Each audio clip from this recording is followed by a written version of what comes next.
Hello everyone, this is doctor Jeevesh Yadav.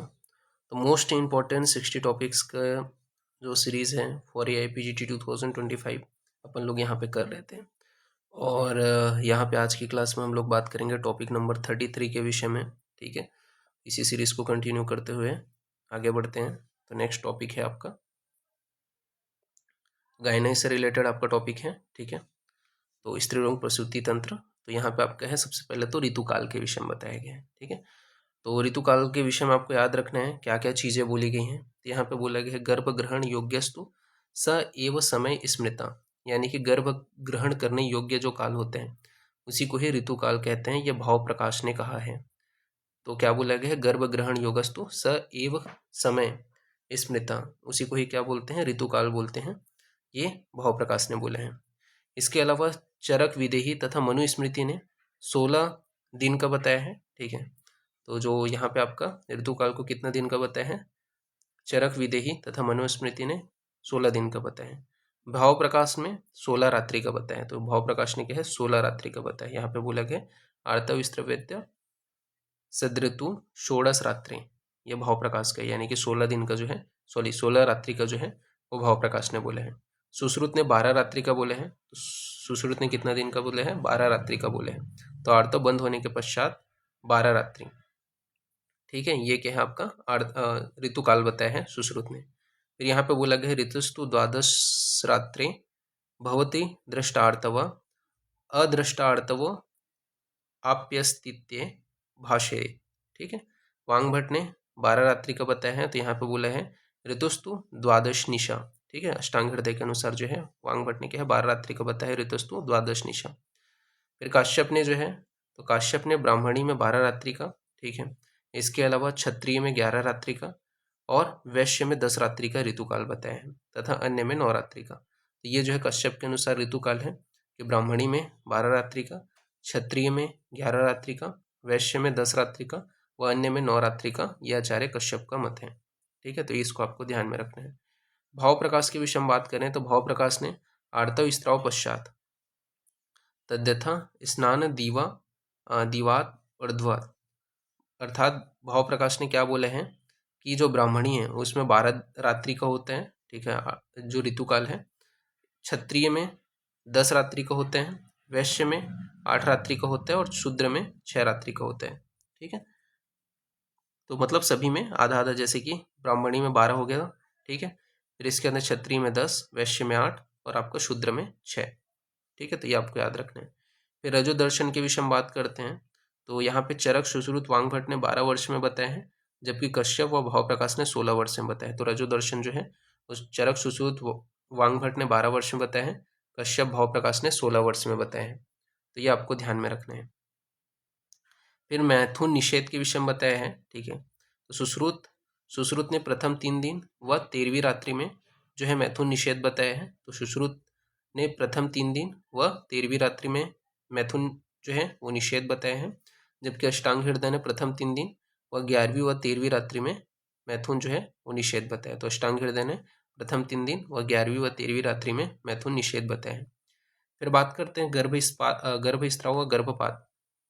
तो चरक व भोज ने बोले हैं, चरक और भोज ने बोला है गर्भस्राव कब बोलते हैं, तो जब 3 माह तक जब हो जाते हैं। ठीक है, गर्भ का स्त्राव, तो 3 माह के तक जब हो जाता है गर्भ का स्त्राव तो उसे गर्भ स्त्राव कहते हैं। और गर्भपात 4 माह या उसके आगामी माह में जब होते हैं। ठीक है, गर्भ का पातन, तो वो क्या है आपका गर्भपात कहलाएगा। तो 4 माह या उसके आगामी माह में, 4 माह के आगामी माह में अगर जब पातन होता है तो गर्भपात कहलाता है। तो गर्भ स्त्राव 3 माह तक। ठीक है, 3 माह के बाद में जब चौथा माह, तो चौथे माह या आगामी माह तक गर्भपात। आचार्य सुश्रुत अनुसार यहाँ पे बताया गया है अचतुर्थो ततो मास प्रस्वेद गर्भ विमुचेत तथा स्थिर शरीरस्य पातन पंचम सठव्यो। अर्थात बोला गया है गर्भ स्त्राव जो है सुश्रुत के अनुसार गर्भधारण दिन से 4 मास तक बताए हैं। ठीक है, तो ये आपका क्या बताया है, आचार्य सुश्रुत अनुसार बताया गया है कि गर्भधारण दिन से 4 मास तक गर्भ स्त्राव होते हैं। गर्भपात जो है वो आचार्य सुश्रुत ने क्या बोले हैं, तो 5वें व 6वें माह में स्थिर गर्भ का पातन होना, यह गर्भपात है।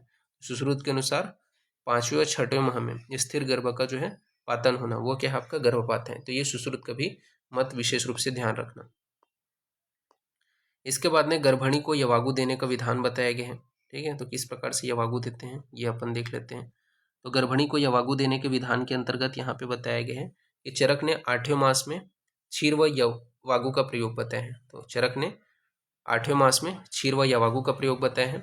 सुश्रुत ने 6वें मास में गोक्षुर साधित घृत यवागु व 9वें मास में स्निग्ध यवागु व जांगल रस जो है वो प्रसव काल तक देने को बताया है। ठीक है, तो ये चीज़ याद रखना।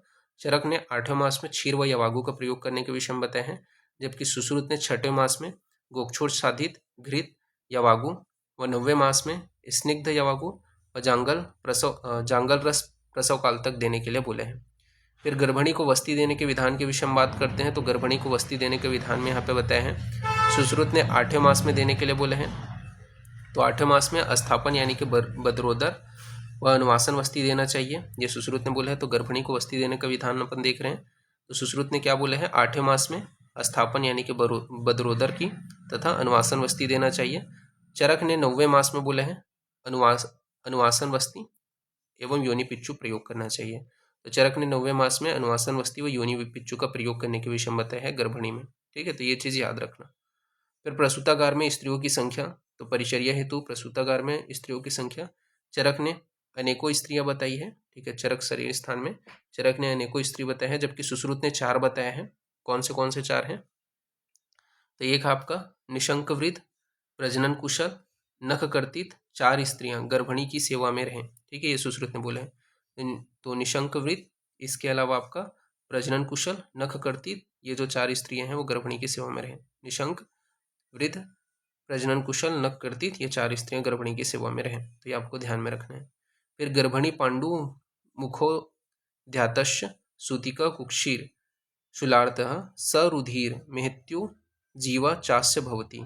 अर्थात बोला गया है कि गर्भणी सर्पणी से दर्शित मनुष्य का, मतलब ये थोड़ा सा मैंने सर्प वाला पार्ट यहाँ पे ऐड कर दिया है। ठीक है, क्योंकि मेरे को लगा चलो ठीक है इसी के साथ में अपन ऐड कर लेते हैं, जो क्या बोलना चाहिए अदक तंत्र का थोड़ा सा पॉइंट था वो। ठीक है, तो ये थोड़ा सा आपका अदक तंत्र वाला पॉइंट है। ठीक है, तो यहाँ पे थोड़ा सा देख लेते हैं। चलो, तो यहाँ पे बोला है गर्भणी से दर्शित मनुष्य का मुख पांडु वर्ण का तथा शोथ होता है। ठीक है, तो गर्भणी जो सर्प है उससे दर्शित मनुष्य का जो मुख होता है पांडु वर्ण का तथा शोथ होते हैं।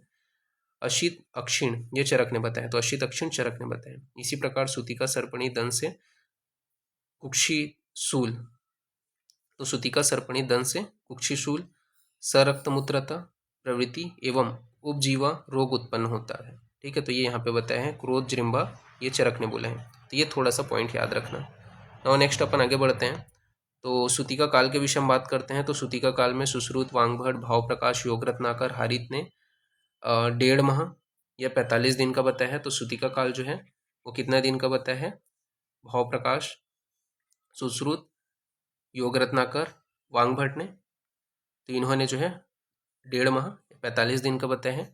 सारंगधर ने जो है सूतिका काल जो है 1.5 माह या पुनर्आर्तो दर्शन पश्चात तक बताया है। तो सारंगधर ने सूतिका काल जो है 1.5 माह या पुनर्आर्तो दर्शन पश्चात बताया है। भाव प्रकाश ने 4 मास तक प्रसूता संबंधित नियम का पालन का निर्देश दिया है। तो भाव प्रकाश ने 4 मास तक प्रसूता संबंधित नियम का पालन का निर्देश दिए हैं।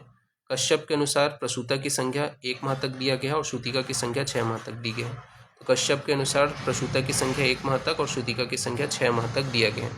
ठीक है, फिर आचार्य काश्यप के अनुसार रोग रहित होने पर प्रसूता स्त्री की रस आदि धातुएं 6 मास में अपनी पूर्वावस्था में लौट आती हैं। तो आचार्य कश्यप के अनुसार रोग रहित होने पर प्रसूता स्त्री की रस आदि धातुएं 6 मास में अपनी पूर्वावस्था में लौट आती हैं।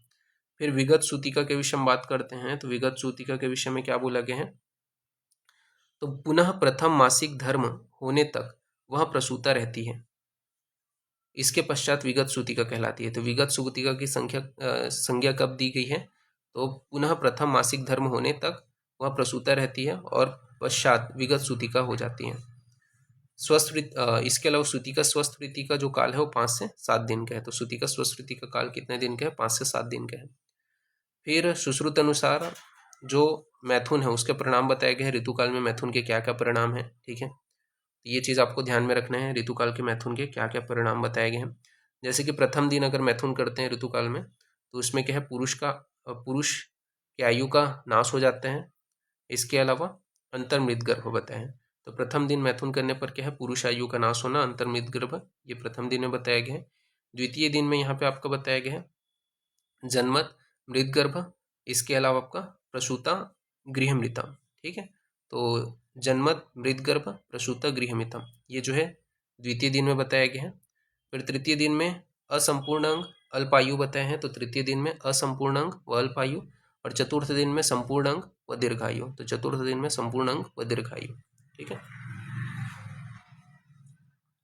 तो आपको ये चीज याद रखना है कि ऋतुकाल में 4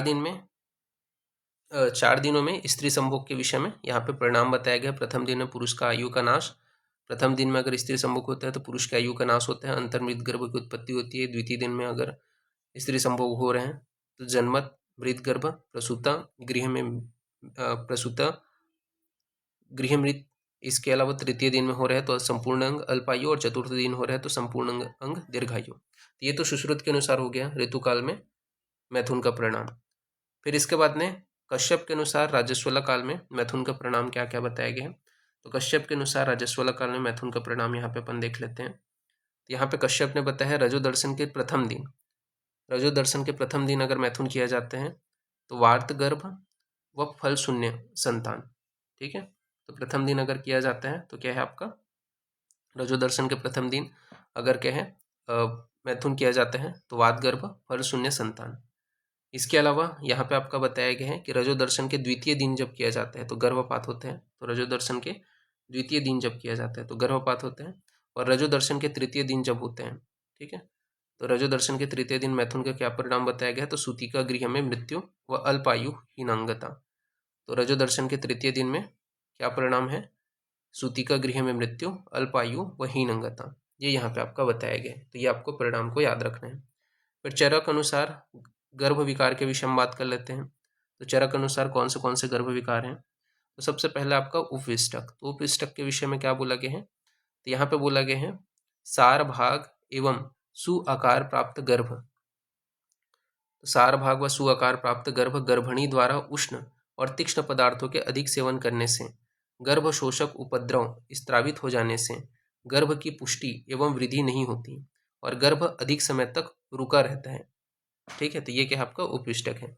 तो सार भाग एवं सुआकार प्राप्त गर्भ गर्भणी द्वारा उष्ण तथा तीक्ष्ण पदार्थों के अधिक सेवन करने से, गर्भ शोषक द्रव स्त्रावित हो जाने से गर्भ की पुष्टि एवं वृद्धि नहीं होती और गर्भ अधिक समय तक रुका रहता है। तो ये क्या है, उपविष्टक है। तो यहाँ पे बोला है गर्भो वृद्धि न प्राप्नोति निसुप्तवत्वा सकालम अवतिष्ठते अतिमात्रम तत् उपविष्टक इत्याचक्षते केचि। ठीक है, तो ये उपविष्टक के विषय में बोला गया है। फिर नेक्स्ट बात करते हैं नागोदर के विषय में। तो नागोदर के विषय में क्या बोला गया है, गर्भणी द्वारा उपवास, व्रत व स्नेह द्वेष रखने। तो गर्भणी द्वारा उपवास, व्रत व स्नेह द्वेष रखने तथा रुक्ष, निसार व वात प्रकोपक आहार विहार का सेवन करने से गर्भ शुष्क हो जाने के कारण नहीं बढ़ पाता है। ठीक है, तो ऐसा गर्भ अधिक समय तक गर्भाशय में ही टिका रहता है और उसमें स्पंदन की प्रतीति नहीं होती है। विद्वान लोग इसे नागोदर नाम से पुकारते हैं। तो ये आपको याद रखना है कि गर्भिणी द्वारा उपवास, व्रत व स्नेह द्वेष रखने तथा रुक्ष, निसार एवं वात प्रकोपक आहार विहार का सेवन करने से गर्भ शुष्क हो जाने के कारण नहीं बढ़ पाता है। ऐसा गर्भ अधिक समय तक गर्भाशय में ही टिका रह जाता है और उसमें स्पंदन की प्रतीति नहीं होती है। विद्वान लोग उसे नागोदर नाम से पुकारते हैं। तो यहाँ पे बोला है गर्भो वृद्धि न प्राप्नोति परिशुष्कता। ठीक है, तो वृद्धि को प्राप्त नहीं हो रहा है, तो गर्भो वृद्धि न प्राप्नोति परिशुष्कता स चापि कालम अवतिष्ठते अतिमात्रम अस्पंदम भवति तम तु नागरे इत्याचक्षरे। ठीक है, तो ये यहाँ पे आपका नागोदर के विषय में बताया गया। फिर बात करते हैं लीन गर्भ। तो लीन गर्भ के विषय में बताया गया है कि जिस स्त्री का गर्भ जैसा सोया हुआ हो वैसे अल्प गतिशील या एकदम निश्चय बना रहता है उसे लीन गर्भ कहते हैं। तो जिस स्त्री का गर्भ जैसा सोया हुआ हो वैसा ही अल्प गतिशील या एकदम निश्चय बना रहता है उसे लीन गर्भ कहते हैं। तो इसमें आपका बताया गया गर्भ प्रसूतो न स्पंदे। तो गर्भ प्रसूतो न स्पंदे, ये क्या है, लीन गर्भ का लक्षण है। चिकित्सा के विषय में बात करते हैं तो चिकित्सा में बताया गया है कि उपविष्टक व नागोदर में जीवनी व्रीहणीय मधुर व वातग्न औषधि सिद्ध घृत, इसके अलावा भूत अधिकार में प्रयुक्त औषधि से सिद्ध घृत का सेवन करना चाहिए। तो आपका उपविष्टक व नागोदर में बताया गया है कि जीवनी व्रीहणी मधुर व वातग्न औषधि सिद्ध घृत भूत, इसके अलावा भूताधिकार में प्रयुक्त औषधि सिद्ध घृत का सेवन करना चाहिए।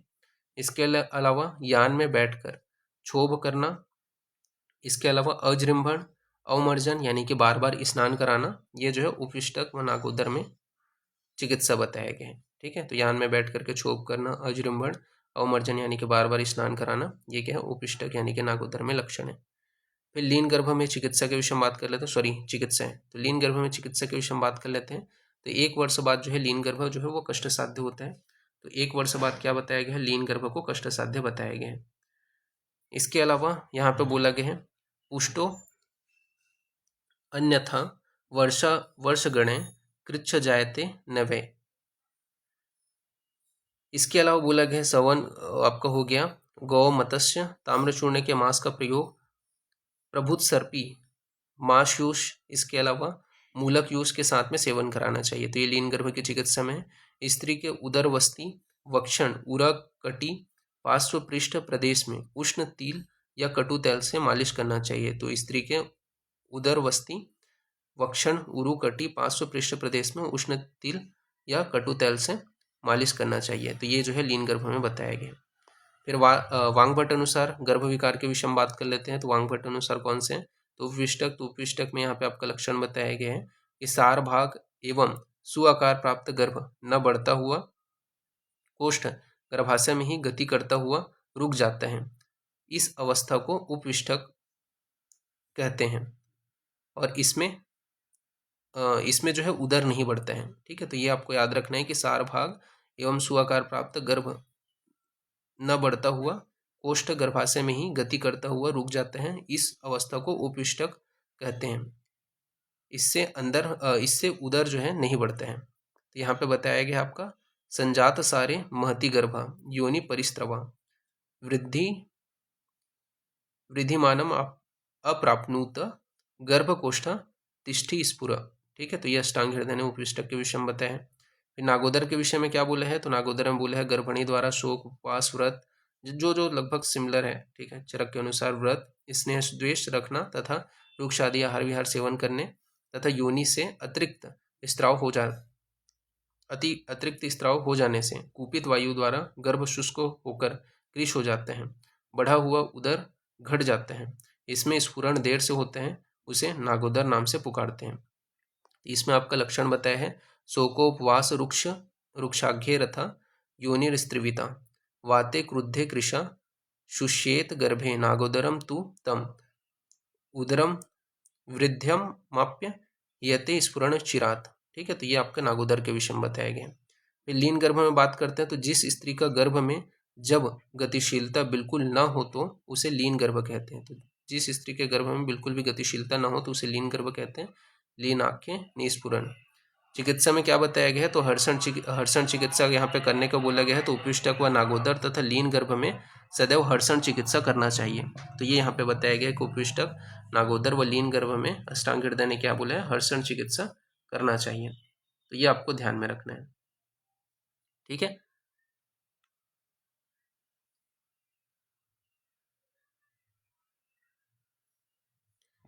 तो इतना आपको करना है। तो अभी के लिए इतना ही। ओके, ठीक है, तो फिर थैंक यू क्लास।